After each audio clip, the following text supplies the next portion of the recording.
네, 오늘 2월 7일 주일 예배입니다. 하나님께서 우리를 사랑하시고 또 축복해 주셔서 이렇게 오늘도 예배 드릴 수 있도록 인도해 주셨습니다. 간절히 바라오기는 우리 모두가 한 마음이 되어서 하나님께 간절한 예배를 드리고 또 예배를 통해서 하나님의 은혜를 경험하는 그런 귀한 시간 되기를 축복합니다. 우리 같이 한번 묵도하심으로 오늘 예배 시작하도록 하겠습니다. 묵도하시겠습니다.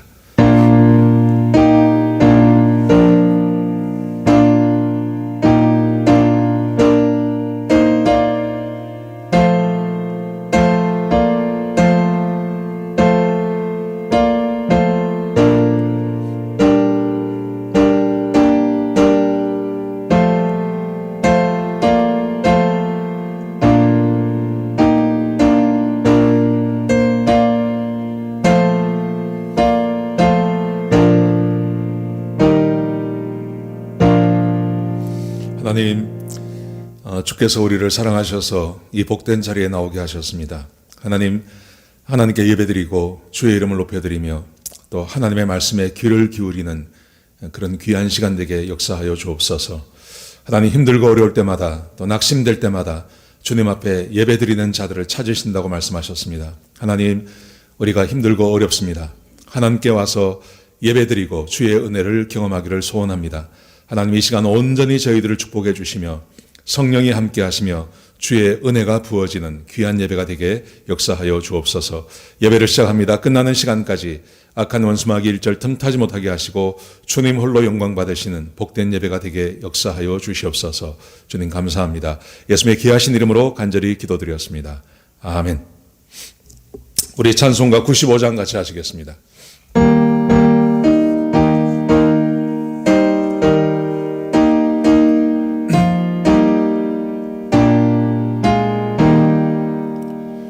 온 세상이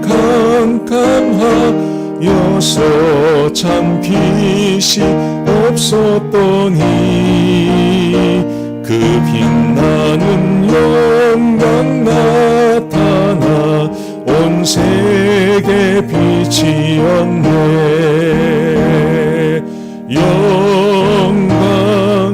영광의 주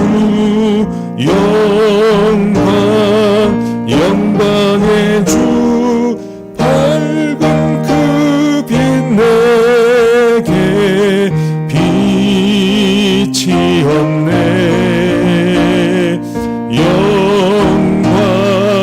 영광의 주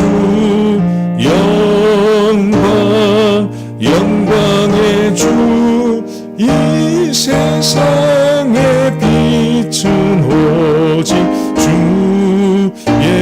예수라.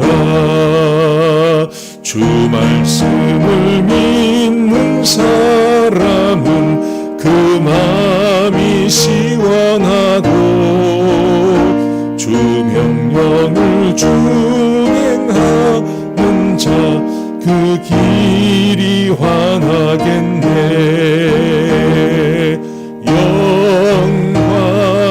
영광의 주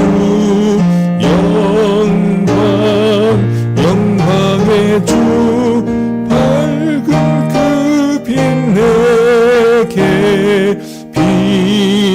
빛이었네. 영광의 주 영광의 주 이 세상의 빛은 오직 주 예수라. 죄 가운데 사는 사람은 그 눈이 어두워도 그 죄악을 씻는 날에는 그 눈이 밝아지네. 영광의 주 영광의 주 밝은 그 빛 내게 빛이었네. 영광의 주 영광의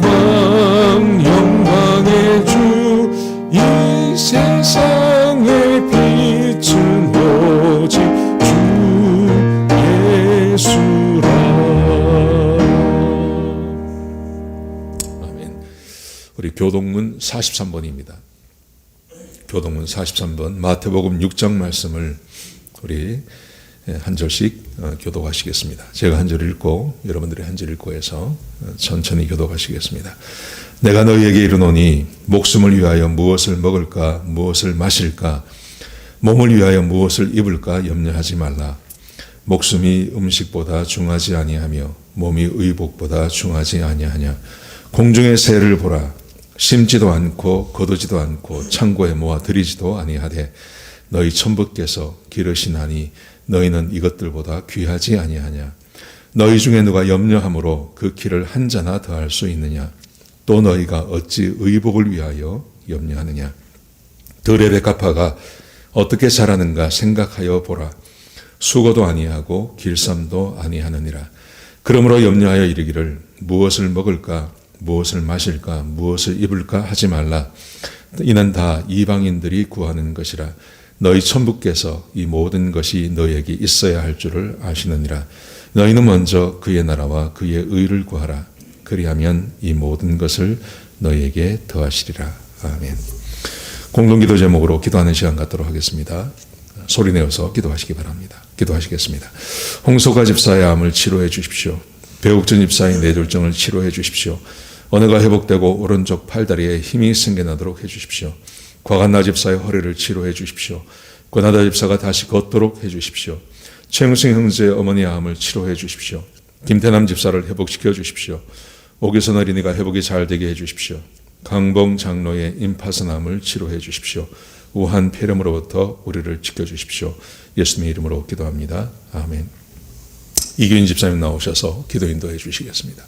우리의 영원한 소망 되시는 하나님, 감사드립니다.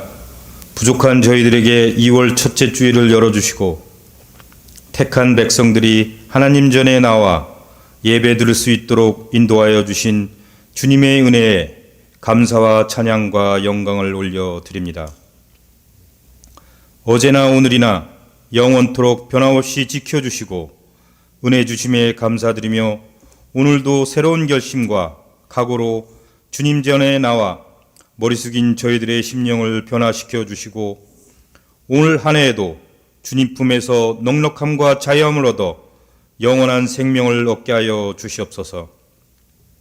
은혜가 풍성하신 하나님, 지나온 시간들을 돌아보면 주님의 말씀과 뜻을 깊이 헤아리지 못하고 오로지 저희들의 생각과 고집 속에 순종하지 못하였음을 이 시간 고백합니다. 세상에 주님의 사랑을 전하지 못하였고 모든 일에 태만하여 주님의 명령대로 살지 못한 지난 시간을 회개합니다. 이 시간 저희들의 죄와 허물을 깨끗게 하여 주시고 용서하여 주시옵소서. 구원의 주 되신 하나님, 저희 교회를 위해 기도드립니다. 이 어려운 코로나 상황 속에서도 늘 건강한 교회로 지켜가게 하시니 감사드립니다. 특별히 은혜 위에 말씀 위에 굳건히 세워가게 하시고 예수님의 사람들이 모인 예수님의 교회로 늘 인도하여 주시옵소서. 올 한 해도 세상의 어두운 곳을 찾아 불을 밝히며 병들고 죽어가는 심령들을 살아나게 하는 복음의 증인되는 교회 되게 하여 주시옵소서. 교회의 주인 되신 하나님, 비록 코로나로 인해 어려운 상황이지만 올해에도 저희 교회가 계획하고 세운 모든 일에 차고 넘치는 복을 더하여 주시어서 맡은 직분자 모두가 사명을 따라 주님의 일에 충성된 종으로 순종케 하여 주시옵소서. 또한 교회가 세운 새해 예산에도 수고 더 남을 만큼 차고 넘치는 은혜를 부어 주시옵소서. 그리하여 하나님께서 택하여 세우신 거룩한 제단에서 저희 모두가 교회 중심의 삶과 성전 중심의 신앙생활로 살며 심령이 가난한 이웃에게 복음을 전하는 귀한 교회로 쓰임받게 하시옵소서. 은혜의 주님, 2021년은 전능하신 하나님의 말씀을 따라 주시는 은혜 가운데 모든 고난을 극복하는 한 해 되게 하여 주시옵소서. 코로나 상황에서 비대면으로 예배를 드릴지라도 은혜 잃지 않게 하시고 코로나 백신과 치료제가 속히 상용화되어 이 상황을 극복하고 모든 것이 종식되게 하여 주시옵소서. 모든 예배와 일상생활이 원위치로 돌아가서 묶인 것이 풀리고 닫히고 막힌 것이 뚫려서 하늘의 신령한 복과 땅의 기름진 복을 충만하게 받으며 예배 생활과 기도 생활과 모든 신앙생활에서 자유케 하여 주시어 승리하는 삶 살게 하여 주시옵소서. 사랑의 주님, 오늘도 귀한 말씀을 대언하시는 담임 목사님을 영육간의 강건함으로 지켜주시고 올 한 해도 말씀의 능력과 은혜 가운데 저희 교회와 성도들을 푸른 초장으로 인도하며 부족함이 없게 하여 주시고 늘 지켜 주시옵소서. 오늘 말씀을 증거하실 때 살아있는 생명의 말씀을 통하여 저희들의 심령이 감화 감동케 하시며 말씀을 통하여 승리하는 삶의 근본이 되게 하여 주시옵소서. 오늘도 교회 예배 후에 여러모로 봉사하는 손길들이 있습니다. 그들의 수고 위에 위로와 축복을 더하여 주시옵소서. 주님 홀로 영광받아 주시길 원하옵고 모든 것을 주님께 위탁하며 우리 주 예수 그리스도 이름으로 기도드립니다. 아멘. 네, 광고 말씀드리겠습니다. 주일 예배, 수요 예배, 새벽 예배 온라인으로 많이 들어와 주셔서 감사드립니다.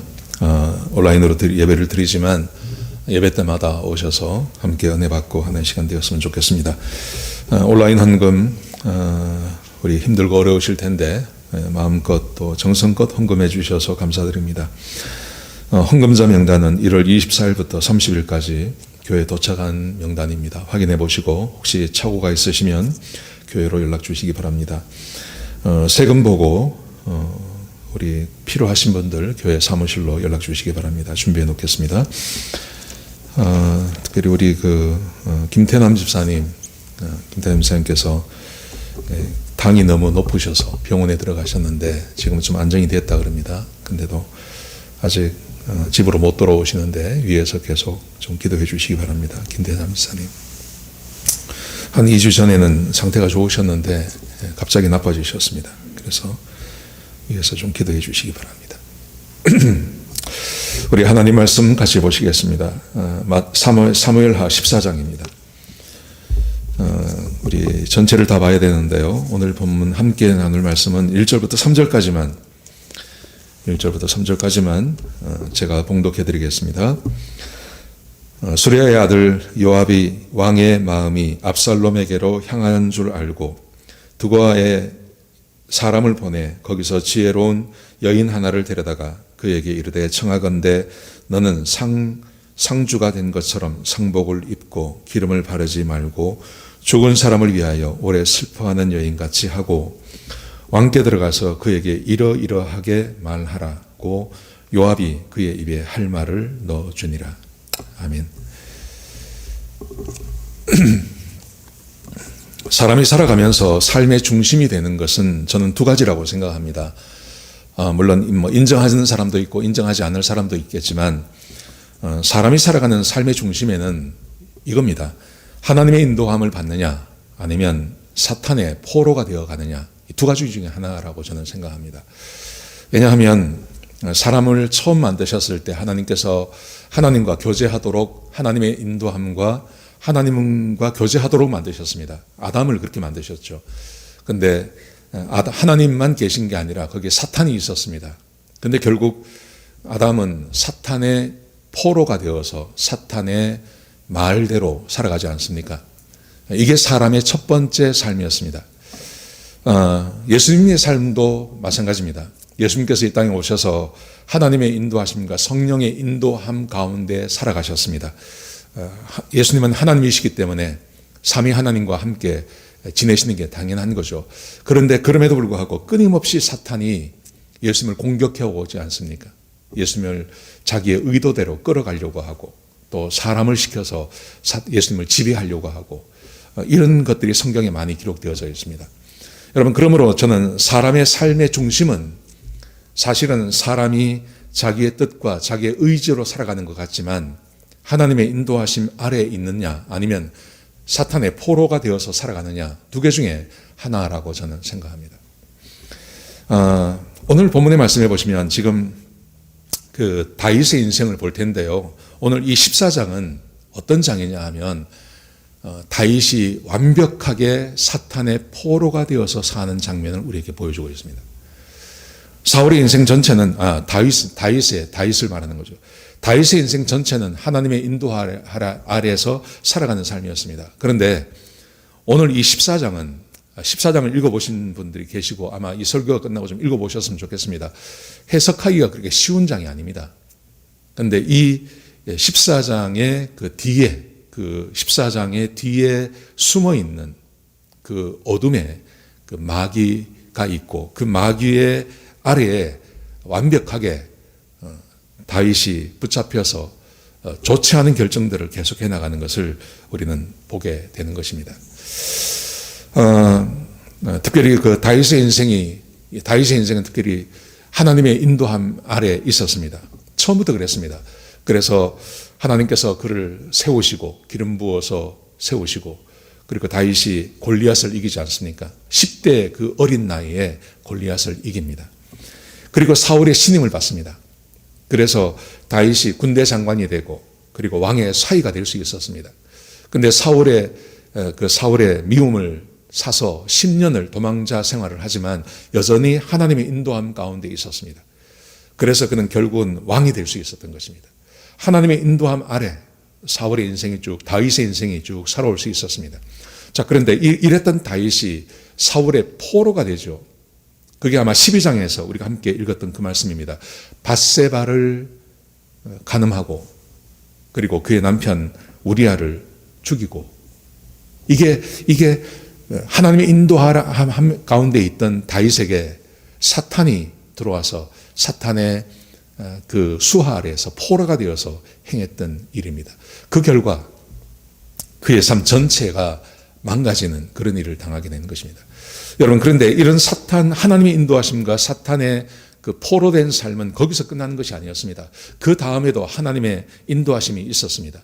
그 하나님의 인도하심이라는 것은 다윗이 하나님의 말씀 아래 거하면서 하나님께서 요구하시는 대로 계속 자기의 죄의 영향력으로 생겨났던 자기의 죄 때문에 일어났던 암논의 강간 사건이라든지 아니면 압살롬이 암논을 죽이는 이런 살인 사건이 벌어졌을 때 하나님 앞에서 회개하는 그 모습을 하나님께서는 기대하셨습니다. 여러분, 그런데 잘 아시겠지만 지난주에 함께 나눈 것처럼 다윗은 하나님 앞에 온전한 회개를 드리지 않습니다. 그냥 어떤 사건이 벌어졌는데 회개할 일이 계속 벌어지고 있는데 다윗은 그것을 자기의 죄로 생각하지 않고 그냥 다른 사람의 죄로 전가시켜버리고 회개하지 않습니다. 여러분, 그 결과가 뭐냐 하면 오늘 본문의 말씀 안에 14장에 와서는 사탄이 완전히 다윗을 그 포로로 잡는 그런 일이 벌어지게 되는 것입니다. 14장의 사건은 아주 간단한 사건입니다. 읽어보면 굉장히 길고 복잡하지만 근데 그것은 굉장히 아주 쉽습니다. 뭐냐 하면 다윗이 압살롬을 잊지 못합니다.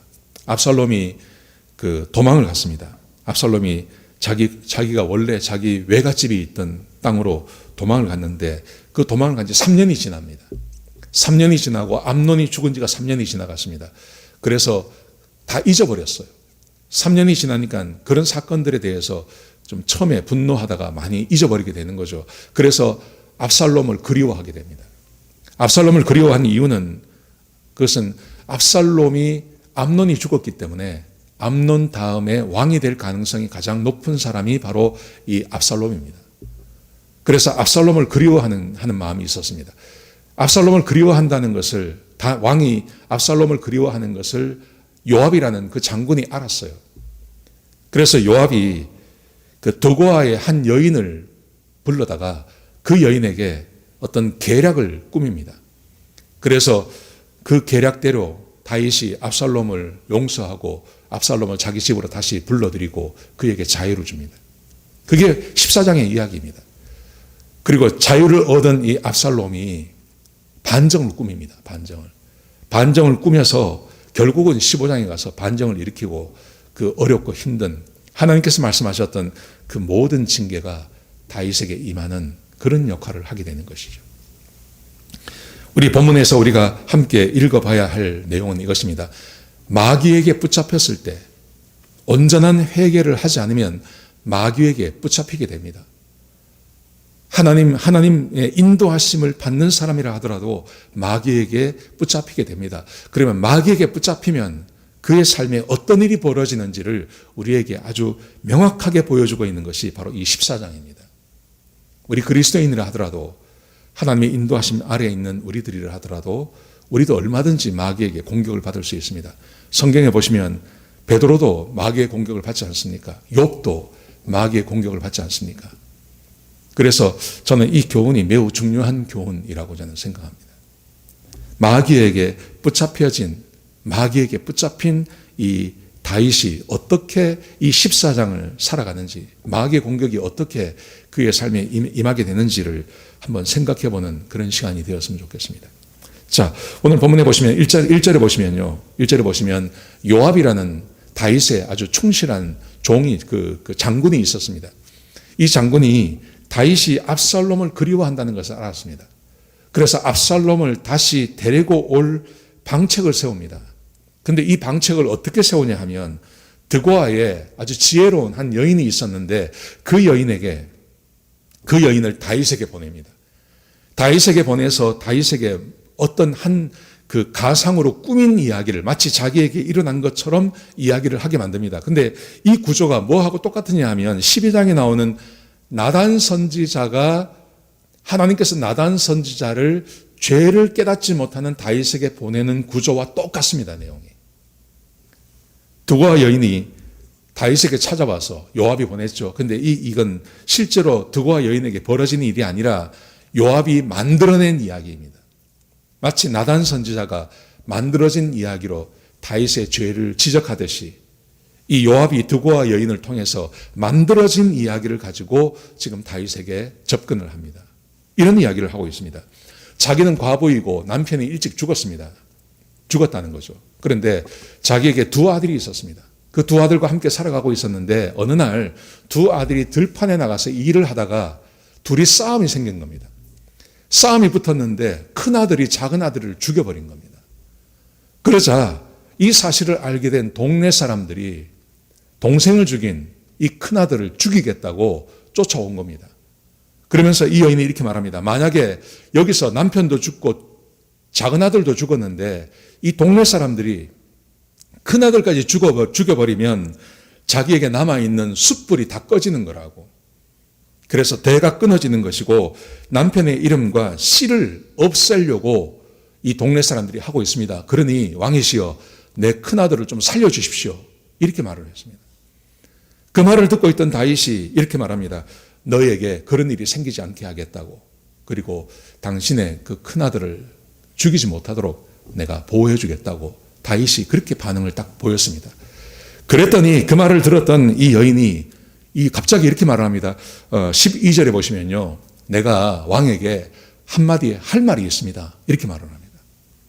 그러면서 13절을 통해서 두 가지 메시지를 줍니다. 이 두 가지 메시지가 뭐냐 하면 이겁니다. 당신이 바로 죄인이라고 이야기합니다. 여러분 나단 선지자 기억나시죠? 나단 선지자가 와서 어떤 그 악한 부자에 대해서 이야기를 하지 않습니까?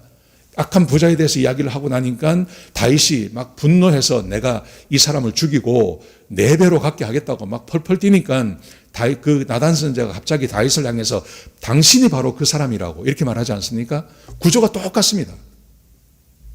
자기 아들을 살려달라고 하니까 다윗이 내가 반드시 당신의 아들을 살려주게 하겠다.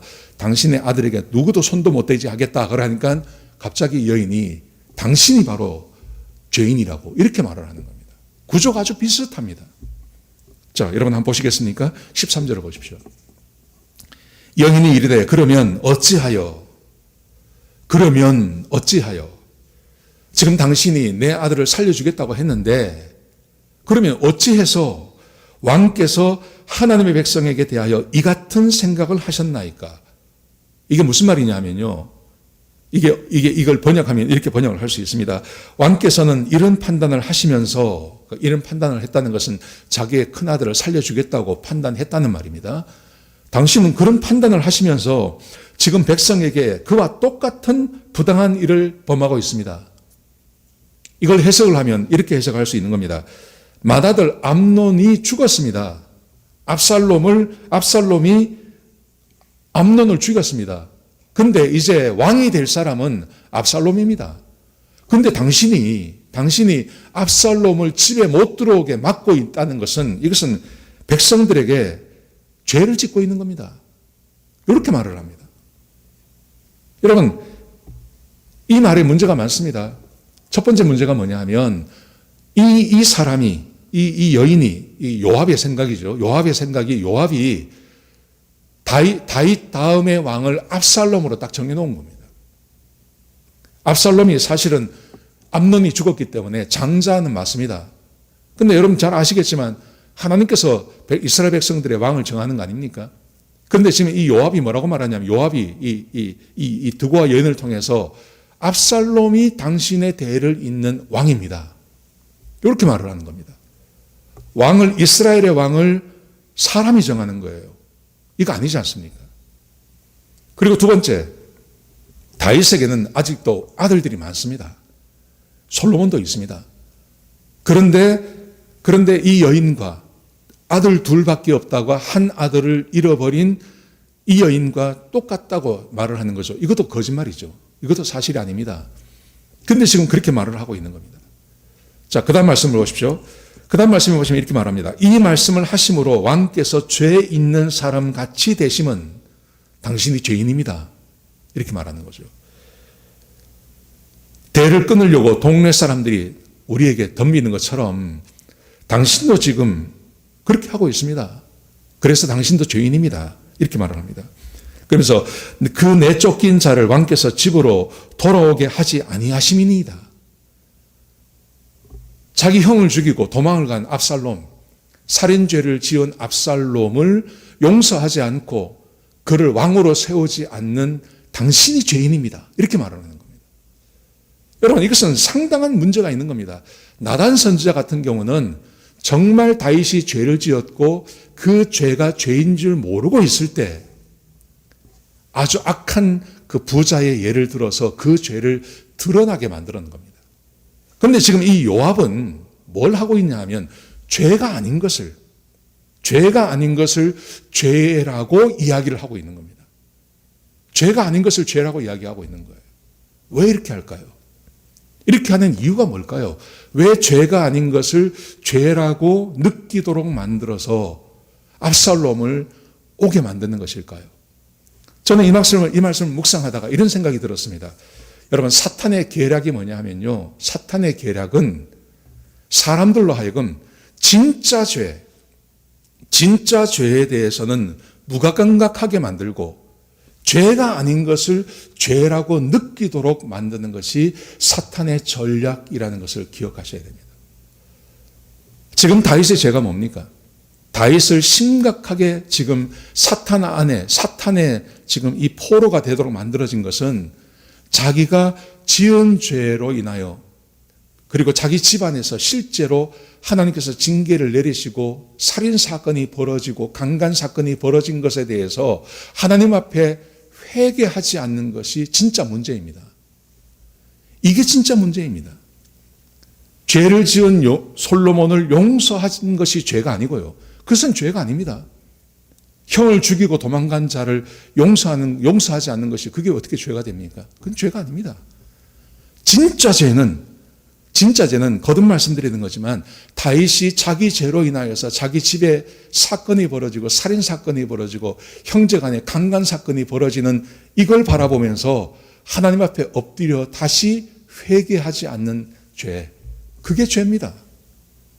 그런데 사탄은 다윗에게 죄가 아닌 것을 죄인 것처럼 해서 그것을 용서함 받음으로 진짜 하나님 앞에 회개해야 할 것을 회개하지 못하도록 방해하는 것, 그게 사탄의 전략이라는 거죠. 여러분, 사탄은 언제나 그렇게 해왔습니다. 성경을 가만히 읽어보십시오. 성경을 읽어보면 죄가 아닌 것을 죄로 느끼도록 만드는 것. 하나님께서는 죄를 지적하십니다. 진짜 죄를 지적하십니다. 그런데 사탄은 그렇게 하지 않습니다. 여러분 베드로의 사건을 생각하십니까? 한번 생각해 보십시오. 예수님께서 베드로에게 말씀하십니다. 네가 오늘 베드로가 막 주님과 함께 죽겠다고 하고 막 자기의 믿음을 과시하지 않습니까? 예수님께서 말씀하시는 것보다 예수님의 말씀보다 자기의 확신을 더 믿고 있는 거예요. 그래서 예수님께서 말씀하십니다.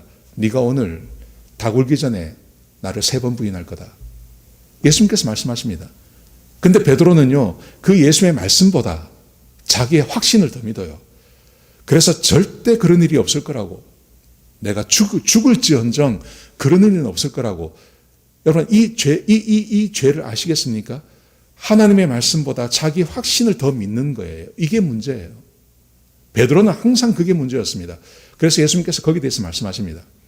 근데 베드로가 그것을 믿지 않습니다. 그것을 믿지 않고 결국은 예수님을 3번 부인하지 않습니까? 3번 부인하고 그가 나가서 울면서 회개합니다. 여러분, 그런데 회개하고 어떻게 되었나요? 그 다음에 무슨 일이 벌어지는지 아십니까? 우리가 이미 알고 있는 대로 예수님께서 부활하신 다음에 베드로를 한 번 찾아오십니다. 그리고 제자들과 함께 하지 않습니다. 예수님께서 40일 동안 예수님께서 제자들과 계속 같이 계시지 않으셨습니다. 이것은 다른 행동이었습니다. 예수님께서 십자가에 못 박히기 전까지 3년 동안은 제자들을 떠나신 적이 없었습니다. 그리고 어디를 가시든지 제자들을 데리고 가셨습니다. 그런데 부활하신 다음에는 예수님께서 그렇게 행동을 하지 않습니다. 제자들을 한 번, 2번 찾아오시고 제자들과 함께 하지 않습니다. 그랬더니 베드로가 뭐라 그래요? 나는 예수님께서 우리를 버리신 것 같다, 아무래도. 그러니 나는 그냥 고향에 가서 낙향해서 고기나 잡아야 되겠다. 그리고 나는 고기 잡으러 간다. 그랬더니 다른 제자 7명이 따라가지 않습니까? 여러분, 베드로의 진짜 문제는 뭡니까? 베드로의 진짜 문제. 베드로의 진짜 문제는요, 예수님의 말씀보다 자기의 확신을 더 믿은 거예요. 이게 정말 베드로가 하나님 앞에서 회개해야 할 문제예요. 근데 사탄이 역사합니다. 그 안에서. 사탄이 역사하니까 그로 인하여 발생한 문제거든요. 자기 확신을 예수님 말씀보다 더 믿었던 게 죄입니다. 그게 문제입니다. 근데 베드로는 뭐라고 말을 하냐면, 아무래도 예수님께서 우리를 버리신 것 같아. 그러니까 우리는 예수님의 제자가 될 수가 없어. 그냥 나는 고기나 잡으러 가야 되겠어. 정말 자기가 회개해야 될 것, 예수님께서 말씀하신 것을 믿지 못하고 자기 확신을 더 믿었던 것을 회개하지 않고 그 다음에 예수님께서 자기를 찾아오지 않는 것을 문제 삼습니다. 그걸 문제 삼아서 예수님께서 우리를 버리셨어. 나 이제 제자 안 할래. 그리고 집으로 내려가 버리는 거죠. 예수님께서 그를 다시 찾아가십니다. 그리고 예수님께서 묻습니다. 베드로야, 너 나 사랑하니? 무슨 말입니까?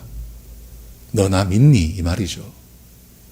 그제서야 베드로가 예, 제가 주님을 사랑합니다. 예수님 말씀 믿습니다. 사탄이 하는 전략은 언제나 우리가 가지고 있는 진짜 문제, 그 진짜 문제를 보지 못하게 만드는 겁니다.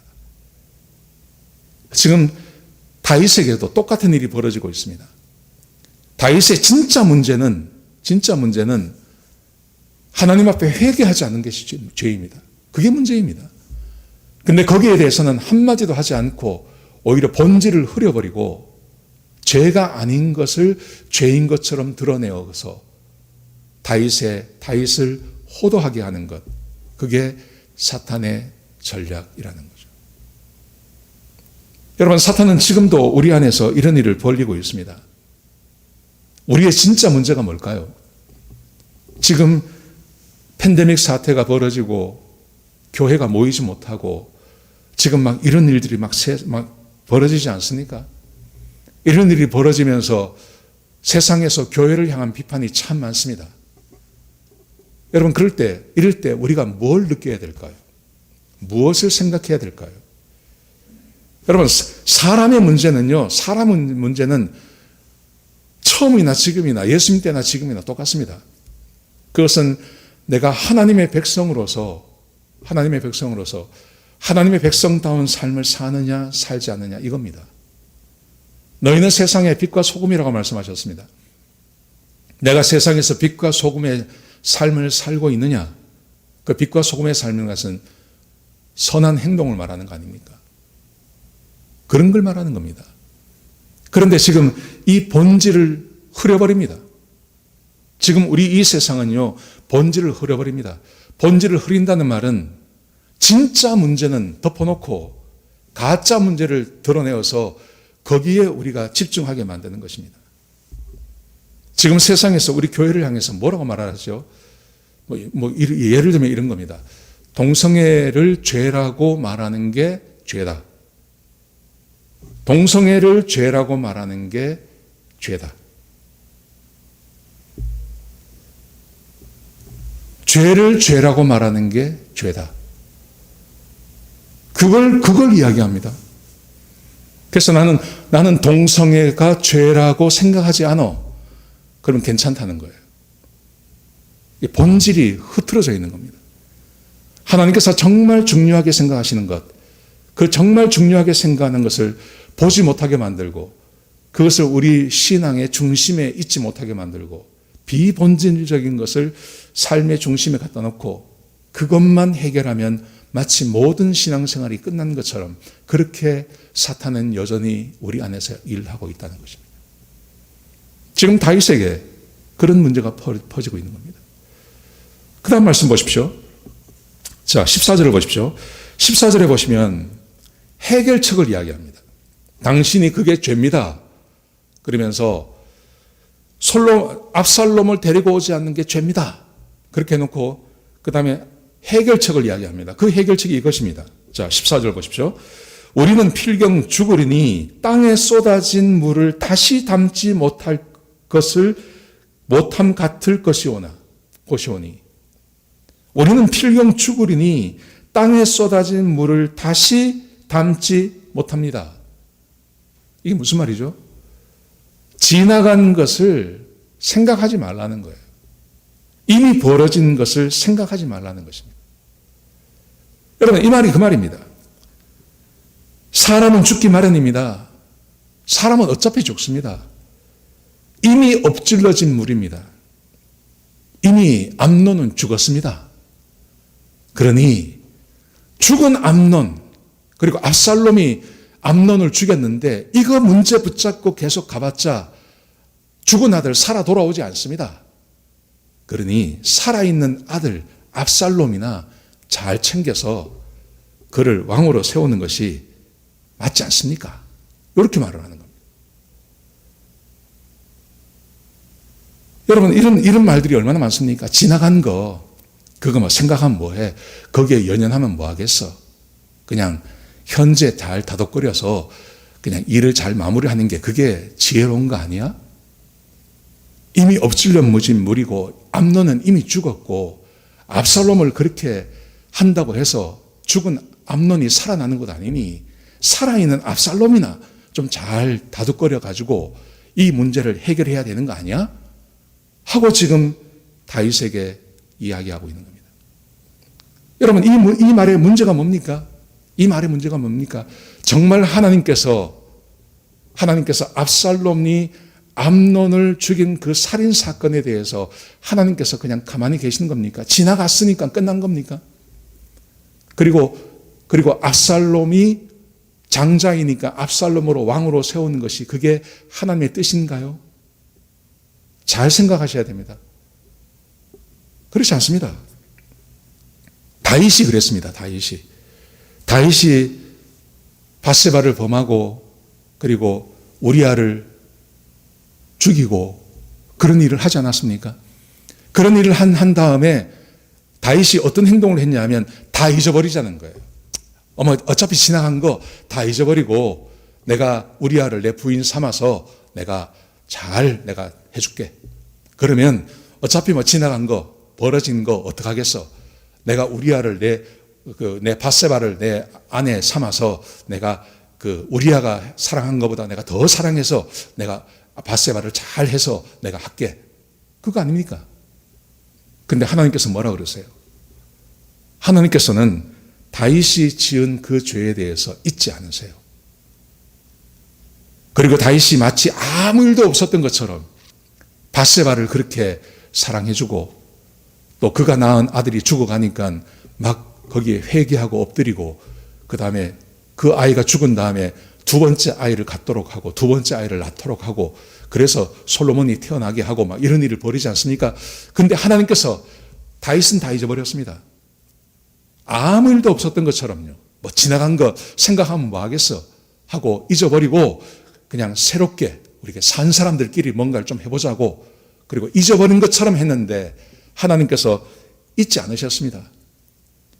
하나님께서 잊어버리지 아니하시고 나단 선지자를 보내셔서 그 죄를 조목조목 지적하시고 그리고 그 죄로 인하여서 다윗에게 임할 징계까지도 하나님께서 말씀하고 계세요.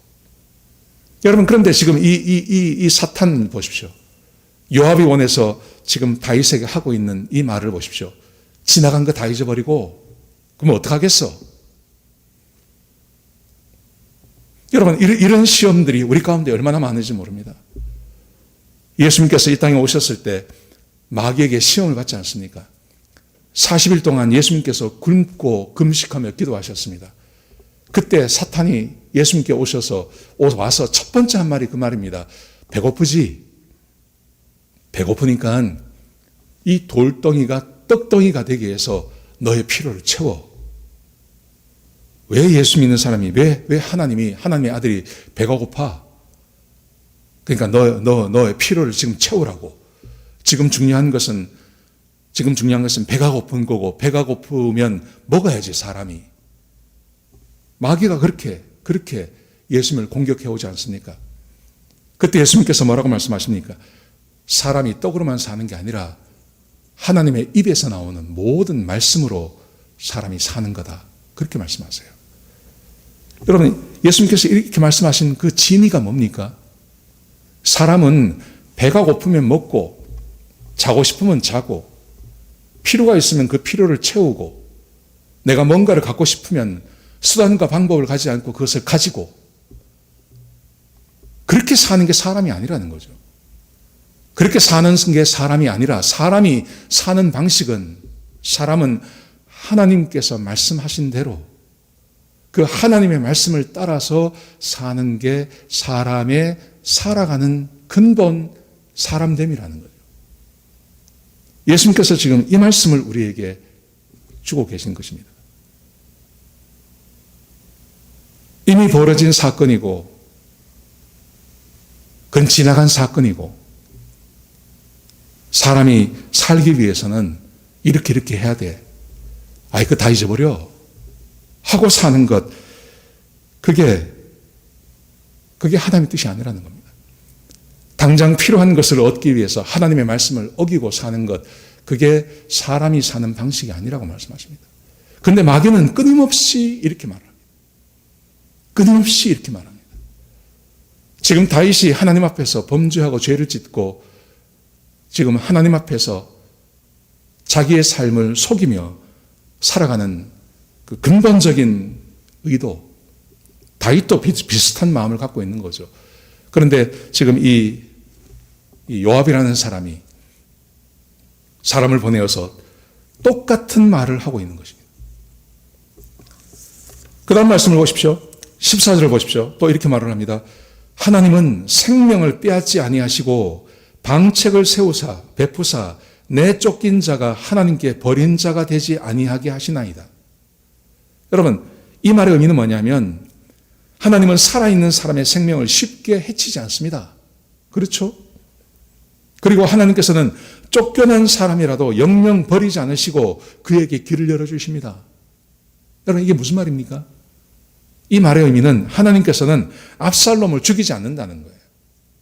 압살롬을 죽이지 아니하시고 하나님께서는 압살롬을 용서하시고 그리고 압살롬을 버리지 아니하시고 압살롬에게 길을 열어주셔서 그에게 왕의 자리까지 인도하실 것입니다. 여러분, 이것은 거짓말입니다. 하나님께서는 압살롬을 왕으로 삼은 적이 없으십니다. 그리고 하나님께서는 하나님 대신해서 사람이 이런 결정을 하는 것을 하나님께서 원치 않으십니다. 근데 지금 이 요압이 드고아의 여인을 통해서 이렇게 말을 하는 겁니다. 여러분, 압살롬의 상태를 보십니까? 여러분, 이 14장 한번 쭉 읽어보시면요. 뒷부분에 가면 이 압살롬의 상태가 나옵니다. 압살롬의 상태가 아주 엉망진창입니다.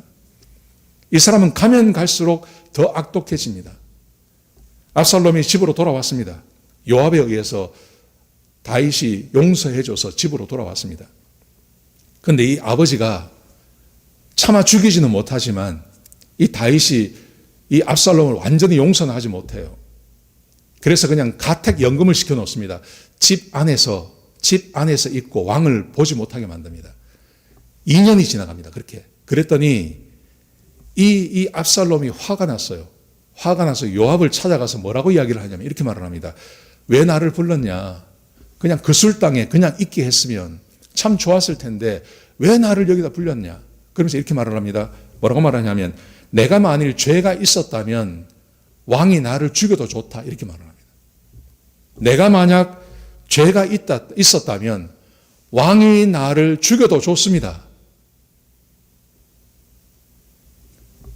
암논을 죽인 게 죄가 아니라는 거예요. 암논을 죽인 것에 대해서 아버지가 저렇게 자기를 보지 않고 하는 것에 대해서 암논을 죽인 건 절대 죄가 아니라는 거예요.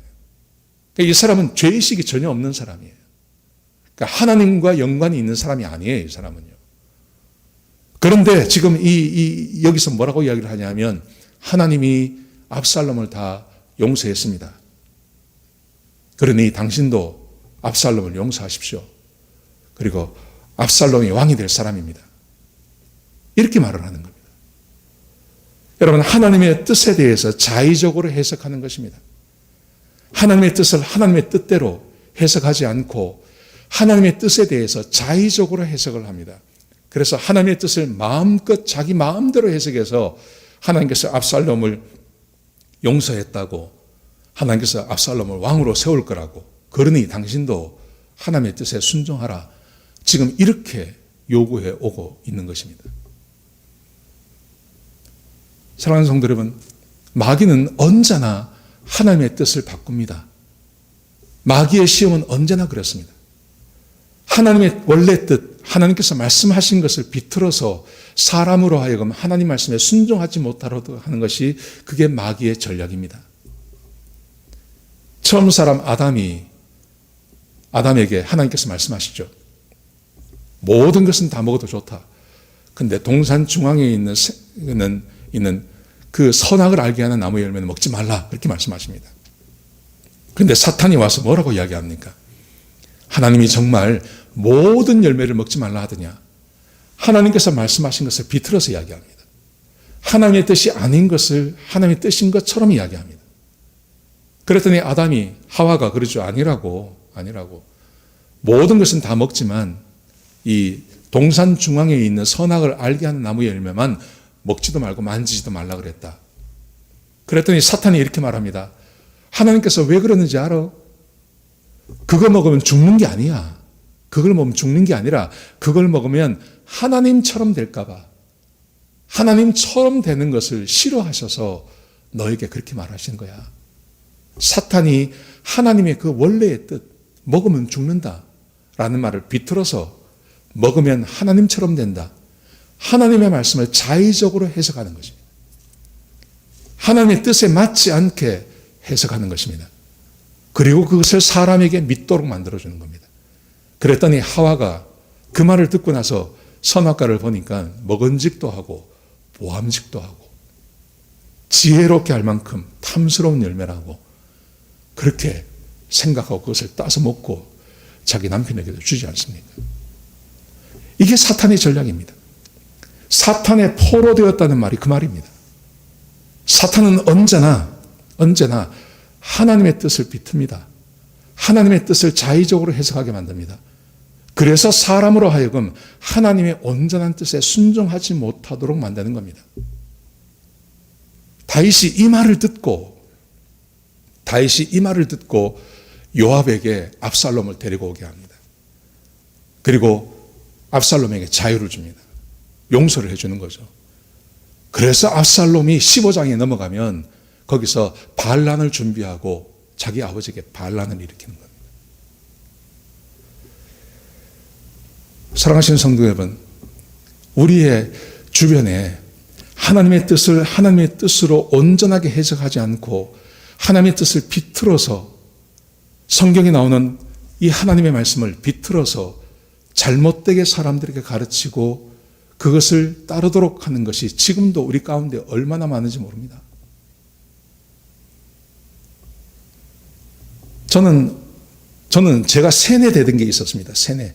제가 어릴 때부터 교회 안에 있으면서 신학교를 다니고 하면서 세뇌되었던 것이 있습니다. 그게 뭐냐 하면 기복신앙이 나쁘다는 겁니다. 세상 어느 곳에서도 기복신앙이 좋다고 말하는 사람은 없습니다. 기독교 안에서만 기복신앙을 나쁘다고 말하는 게 아니라 모든 종교 안에서 기복신앙은 나쁘다고 이야기합니다. 여러분, 그런데 제가 성경을 읽으면서요, 그게 아니라는 걸 알았어요. 뭐냐 하면 하나님은 우리에게 복을 주기를 원하세요. 하나님께서 우리에게 복을 주기를 원하세요. 그러면서 복을 받기 원한다면, 복 받기를 원한다면 이렇게 하라고 말씀하세요. 그 기복신앙 아닙니까? 하나님께서 우리에게 복을 약속하시고 그 복을 받기 위해서 이런 것을 하라고 말씀하십니다. 여러분, 대표적인 것이요, 팔복의 말씀입니다. 산상수훈입니다. 그 산상수훈에서 하나님께서 뭐라고 말씀하십니까? 온유한 자는 땅을 기업으로 받는다고 말씀하세요. 물론 이 땅을 이 땅의 땅이 아닌 천국의 땅이라고 해석할 수도 있습니다. 그런데 예수님께서 분명히 말씀하시기를 땅을 기업으로 받는다고 말할 때 그 땅이 천국인지 이 땅인지를 구분하지 않으셨다는 거예요. 그 다음 말씀도 마찬가지입니다. 의에 목마르고 의에 줄인 자는 배부를 거라고 이야기합니다. 배가 부르다는 게 무슨 말입니까? 의를 온전히 행한다는 말입니까? 아닙니다. 하나님께서 복을 주신다는 말입니다. 긍휼히 여기는 자는 긍휼히 여김을 받을 거라고 말씀하세요. 여러분, 사람이 하나님께 긍휼히 여김을 받아요. 복된 거 아닙니까? 얼마나 복된 겁니까? 마음이 청결한 자는 하나님을 볼 거라고 이야기합니다. 여러분, 마음이 청결한 자가 하나님을 본다는 말이 천국에 가서 하나님을 본다는 말입니까? 마음이 청결한 자만 천국 간다는 말입니까? 아닙니다. 이 땅에서 하나님을 보게 될 거라는 말입니다. 사람이 하나님을 본다는 말이 무슨 말일까요? 그냥 환상으로 하나님을 보는 걸 말하는 겁니까? 아닙니다. 하나님께서 하시는 일을 본다는 말입니다. 하나님께서 하시는 일을. 얼마나 복된지 모릅니다. 화평케 하는 자는 하나님의 아들이라 일컬음을 받게 될 거다. 예수님께서 하나님의 아들, 하나님의 제자의 특징에 대해서 말씀하실 때 기도의 응답을 이야기하십니다. 아, 저 사람 하나님의 아들이야. 사람들이 어떻게 하나님의 아들을 특징 지었습니까? 저 사람이 자기 아버지 되신 하나님께 기도하면 하나님께서 응답하시지. 아, 저 사람 하나님의 아들이야. 저 사람이 믿는 하나님은 진짜 살아계셔. 여러분, 이게 전부 복에 대한 이야기 아닙니까? 전부 복에 대한 이야기입니다. 주기도문에서도 우리에게 말씀하지 않습니까? 일용할 양식을 달라고 하나님께 구하라고요. 여러분, 사람이 사는 데 있어서 얼마나 많은 필요가 있는지 모릅니다. 여러분, 그 많은 필요를 내가 스스로 얻어서 사는 삶. 그런데 하나님께서 말씀하시기를 내가 채워주겠다고 말씀하세요. 그 약속을 하십니다. 너희 보물을 하늘에 쌓지 말고 땅에 쌓지 말고 보물을 하늘에 쌓으라. 그 말씀을 설명해 가시면서 하나님께서 말씀하시기를 하나님과 재물을 함께 섬길 수 없다. 함께 섬길 수 없다. 그렇게 말씀하시면서 주님께서 말씀하시기를 그러므로 너희는 먼저 그의 나라와 그의 의를 구하라. 그리하면 이 모든 것을 너에게 더하시리라. 이 모든 게 뭡니까? 무엇을 마실까, 무엇을 먹을까, 무엇을 입을까 염려하고 사는 거 아닙니까? 이 모든 것을 내가 너에게 더하시리라. 하나님께서 이 땅의 삶에 우리의 필요를 채워주시겠다 약속하고 계신 거예요. 그러므로 너희는 먼저 그의 나라와 그의 의를 구하면 이 모든 것을 내가 다 채워줄게. 여러분, 기복신앙이 아니면 이것을 어떻게 해석을 할 수 있습니까? 이 하나님의 뜻, 하나님께서 우리에게 약속하셨고 하나님께서 우리에게 말씀하신 그 하나님의 그 뜻을 비틀어서 하나님께 이런 것을 구할 필요가 없다고, 그리고 내가 스스로 일해야 된다고. 아닙니다. 성경은 그렇게 말하지 않습니다. 여러분, 이런 내용들이 성경 가운데 얼마나 많이 기록되어져 있는지 모릅니다. 여러분, 그런데 악한 마귀는 하나님의 뜻을 교묘하게 비틀어서 하나님의 뜻이 아닌 것을 이야기합니다. 그리고 사람들은 그 안에서 살아가는 거죠. 지금 다윗이 이런 형국 가운데 빠져 있는 것입니다. 여러분, 다윗이 왜 이렇게 되었을까요? 다윗이 이렇게 된 이유는요, 오늘 14장 말씀을 가만히 보시면 13장도 마찬가지고 14장도 마찬가지고 여기에 나단이 등장하지 않아요. 나단이 항상 옆에 있었습니다. 나단이 옆에 있어서 다윗에게 조언해주고 다윗과 교제하고 이런 말씀들이 계속 나왔습니다. 그런데 13장과 14장 이후로 나단이 등장하지 않습니다. 하나님의 말씀을 함께 나눌 사람이 함께 있지가 않는 겁니다. 하나님의 말씀이 그에게 없습니다. 만약에 이런 일이 벌어졌을 때 나단을 불러서 이게 지금 무슨 말이냐고, 이게 지금 내가 받아들일 수 있는 말씀이냐고 물어봤으면 아마 나단이 반대했을 것입니다. 이 여인이 말하는 것, 요압이 이 여인을 통해서 말하고 있는 것이 나단 선지자가 말하는 패턴과 똑같아요. 똑같은데 그것을 잠깐 비트는 겁니다. 그리고 다윗은 거기에 그냥 넘어가 버리는 것입니다. 여러분, 우리의 삶 가운데서 이 사탄의 지배하에서 벗어날 수 있는 유일한 길, 그 유일한 길은 이것입니다. 하나님의 말씀을 늘 가까이 대하는 것입니다. 하나님의 말씀을 늘 가까이 대하고 하나님의 말씀을 읽고 묵상하고, 그리고 세상이 말하고 마귀가 말하고 하는 것을 내가 하나님의 말씀으로 구분할 수가 있고, 그 구분하는 삶 가운데서 주의 뜻을 따라 살아가는 것, 그게 지금 우리에게 필요한 것입니다. 그렇게 사셔야 됩니다. 제가 지금 감사한 것 한 가지는 이것입니다. 우리가 새벽 예배에 많은 분들이 오셔서 그 새벽 예배를 들으신다는 거예요. 꽤 많은 분들이 오셔서 들으신다는 거예요. 얼마나 감사한지 모릅니다. 우리가 교회 모일 때 토요일에나 한 60, 70명 나오고, 우리 평소에는 한 10분, 20분 나오지 않았습니까? 근데 지금은 평소에도 계속 많은 분들이 오셔서 말씀을 듣는다는 거죠. 저는 거기에 얼마나 위로가 되는지 모릅니다.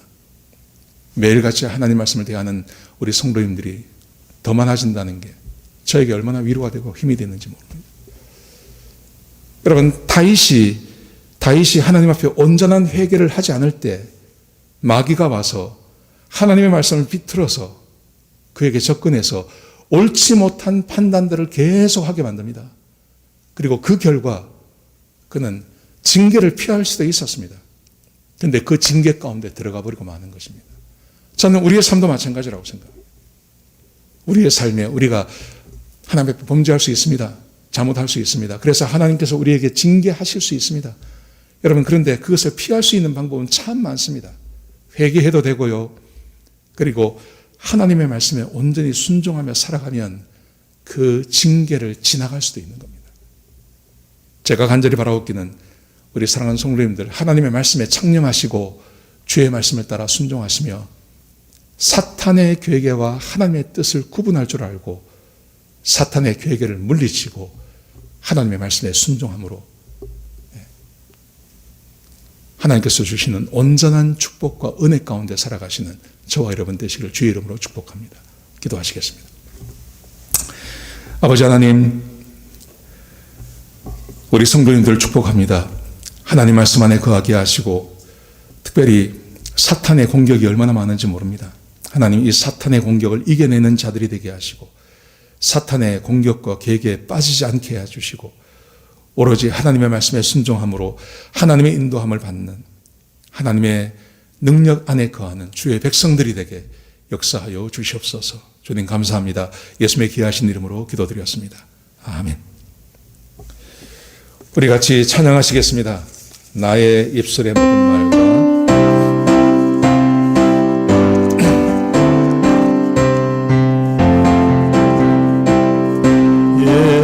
입술의 모든 말과 나의 마음의 묵상이 주께 연락되기를 원하네. 한 번 더 하시겠습니다. 나의 입술의 모든 말과 나의 입술의 모든 말과 나의 마음의 묵상이 주께 연락되기를 원하네. 생명이 되신 주 반석이 되신 주 나의 입술의 모든 말과 나의 마음의 묵상이 주께 연락되기를 원하네. 우리가 매일같이 사는 삶 가운데 있습니다. 매일같이 살아가면서 우리 안에 나의 입술의 모든 말과 나의 마음의 묵상이 주님이 받으실 만한 것이 되셔야 됩니다. 13장에서 봤고 14장에서 봤는데요. 거기서 다윗이 하나님의 마음에 합하지가 않아요. 주님이 원하시는 회개를 제대로 하지 않아요. 그러자 주변에서 잘못된 사탄의 지배 아래에 있는 말들이 그에게 얼마나 많이 임합니까? 잘못된 결정을 계속해 나가는 거죠. 그리고 결국은 하나님의 징계 가운데 들어가게 되는 것입니다. 그러므로 우리의 삶에서 우리의 입술의 모든 말과 우리의 마음의 모든 생각들이 하나님 보시기에 아름다운 하나님의 뜻 아래에 있는 그런 삶을 사는 것이 중요합니다. 우리 같이 한번 다시 한번 찬양하시겠습니다. 나의 입술의 모든 말과 찬양하십시오.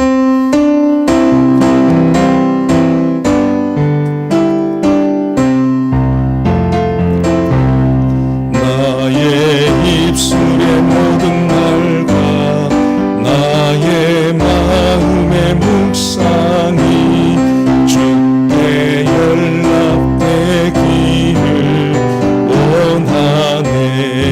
생명이 되신 주 생명이 되신 주 반석이 되신 주 나의 입술의 모든 말과 나의 입술의 모든 말과 나의 마음의 묵상이 주께 연락되기를 원하네. 다시 한번 기도하시겠습니다. 하나님, 우리는 언제나 하나님의 인도하심 아래에 있기를 소원합니다. 하나님께서 이끄시는 대로, 주께서 말씀하시는 대로 순종하며 사는 삶이 되기를 소원합니다. 아버지, 그럼에도 불구하고 우리가 주의 말씀에 순종하지 아니하고 회개하지 아니하고 또 주의 말씀을 올바로 분별하지 못할 때 마귀가 우리의 삶을 지배하고 마귀의 통치 아래 들어갈 때가 얼마나 많은지 모릅니다. 하나님, 그 결과가 분명합니다. 하나님을 따라 살 때는 평강이 임하지만 마귀의 지배 아래 들어가면 멸망할 수밖에 없고 망할 수밖에 없고 고생할 수밖에 없습니다. 하나님, 간절히 바라옵기는 우리 사랑하는 성도님들 주의 말씀 안에 거하게 하시고 하나님 말씀을 올바로 구분하게 해주시고 주께서 인도하시는 대로 우리의 삶에 정말 죄를 회개하는 마음들을 허락해 주셔서 더 이상 마귀의 지배 아래 있지 않게 하시고 하나님의 인도하심을 받는 하나님의 백성들이 되게 축복하여 주옵소서. 이제는 우리 주 예수 그리스도의 끝까신 은혜와 우리 아버지 하나님의 끝까신 사랑과 성령 하나님의 내주하시고 인도하시는 그 은혜가 오늘 말씀을 듣고 하나님 앞에 올바른 회개를 하며 하나님의 말씀을 올바로 결정하고 자의적으로 해석하지 않기로, 그래서 하나님의 인도하심 아래 있기로 다짐하는 주의 백성들 머리 위에 지금부터 영원까지 함께 하시옵기를 우리 주 예수 그리스도의 이름으로 간절히 축복하며 기도드렸습니다. 아멘.